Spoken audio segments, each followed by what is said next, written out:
Bonjour à tous les passionnés de cinéma, je suis enchantée de vous retrouver sur ma chaîne CinéVibe, où je partage avec vous les dernières actualités sur les films à venir et ceux déjà sortis. Pensez à vous abonner pour ne rien manquer des nombreux contenus captivants à venir. C'est Bonjour à parti! tous, et bienvenue dans cette nouvelle vidéo.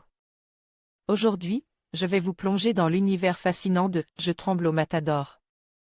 Ce poème, empreint d'émotion et de passion, évoquait la bravoure et la fragilité de l'être humain face à la mort et à la beauté de la vie. Je vais analyser les thèmes principaux, explorer les images puissantes qui le traversent et partager avec vous ce qui me touche personnellement dans ces vers. Restez avec moi pour découvrir ensemble la profondeur de cette œuvre captivante. Je tremble au matador. Outplay titre original, Tengo Miedo Torero date de sortie, 15 juin 2022 durée, 1h33 à Participa, Venise 2020 site officiel 1. Étincelle dans l'obscurité. Chili, 1986.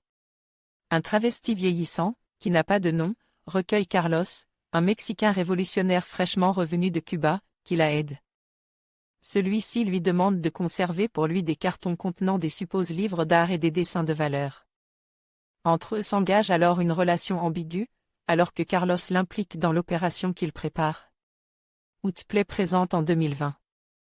Dans le section Giornate de Gli Autori du Festival de Venise, le nouveau long-métrage de Rodrigo Sepúlveda Urzúa, Aurora, et Padre Nuestro, a eu un long parcours, de festival en festival avant de trouver enfin aujourd'hui le chemin des salles.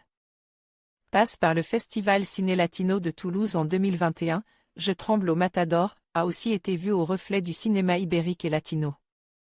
Américain de Villeurbanne 2021.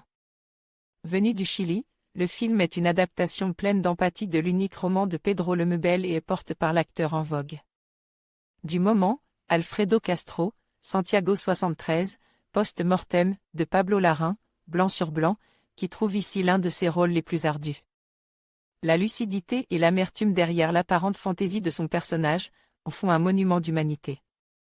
En quelques scènes, Rodrigo Sepúlveda pose les bases de la relation ambiguë qui se nourra entre les protagonistes, ainsi que des éléments de contexte social.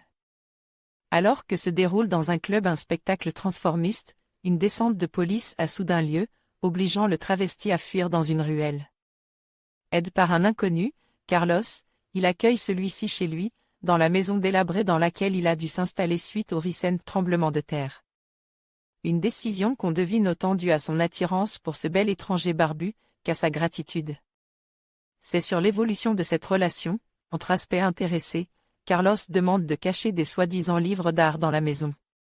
Du travesti, et élan de tendresse nos maîtrises, que le metteur en scène va se concentrer, avec en toile de fond les événements sociopolitiques liés à cette période des années 80, marquant un tournant dans la dictature Pinochet, où la répression n'est pas encore à son comble. Je tremble au matador, du nom d'un code secret entre les deux personnages, se nourrit de contrastes, entre le dangereux monde du jour et celui de la nuit où s'est réfugié le travesti, entre un tissu social fait d'entraide et une dictature où se réveillent quelques voix au travers des manifestations pour retrouver des disparus, entre un moment de complicité à la campagne et un contrôle de police tendu. Des contrastes que l'on retrouve aussi entre les deux personnages, mais aussi entre le devoir politique inflexible de l'un et une proximité comme des inclinaisons auxquelles il semble hésiter à se laisser aller. Film crépusculaire intimiste autant que d'espionnage, le film livre un double portrait à la fois poétique et douloureux, tout en rendant hommage à une double forme de clandestinité. Olivier Bachelard envoyait un message au rédacteur: votre note, votre pseudo, votre commentaire.